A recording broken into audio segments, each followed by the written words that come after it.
नमस्कार मित्रांनो, आपल्या सर्वांचे माझ्या YouTube चॅनलवरती हार्दिक स्वागत आहे. मित्रांनो, यशवंतराव चव्हाण मराठवाडा मुक्त विद्यापीठाच्या पीजी अभ्यासक्रमाच्या परीक्षा दिनांक 7 जानेवारी 2026 पासून सुरू होणार आहेत. तर चला मग आजच्या व्हिडिओमध्ये आपण पाहूया यशवंतराव चव्हाण मराठवाडा मुक्त विद्यापीठाचे हॉल तिकीट कसे डाउनलोड करावे. सर्वप्रथम गुगलवरती YCMU हे टाईप करून सर्च करावे. सर्च केल्यानंतर आपल्यासमोर विद्यापीठाचे अधिकृत संकेतस्थळ दिसत असेल, यावरती क्लिक करूया. यानंतर आपल्यासमोर विद्यापीठाचे हे अधिकृत वेब पेज ओपन झालेले दिसेल. यामध्ये हॉल तिकीट हा ऑप्शन दिलेला आहे. या ठिकाणी यावरती क्लिक करूया. त्यानंतर आपल्यासमोर नवीन वेब पेज ओपन होईल. यामध्ये एक्झाम इव्हेंट या ठिकाणी डिसेंबर 2025 सिलेक्ट करावे. त्यानंतर PRN म्हणजे जो आपला परमनंट रजिस्ट्रेशन नंबर असतो तो आपण एंटर करूया. मी एंटर करतो.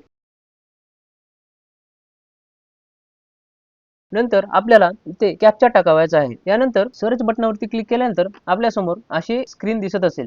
या ठिकाणी आपला PRN नंबर दिसत असेल, पाहू शकता. या ठिकाणी आपले नाव, या ठिकाणी आपण ज्या कोर्ससाठी प्रवेश घेतला त्या कोर्सचे नाव दिसत असेल. याच्याच बाजूला डाउनलोड हा ऑप्शन दिलेला आहे. यावरती क्लिक केल्यानंतर या पेजवरती खालच्या बाजूला प्रिंट हा ऑप्शन आहे. यावरती क्लिक केल्यानंतर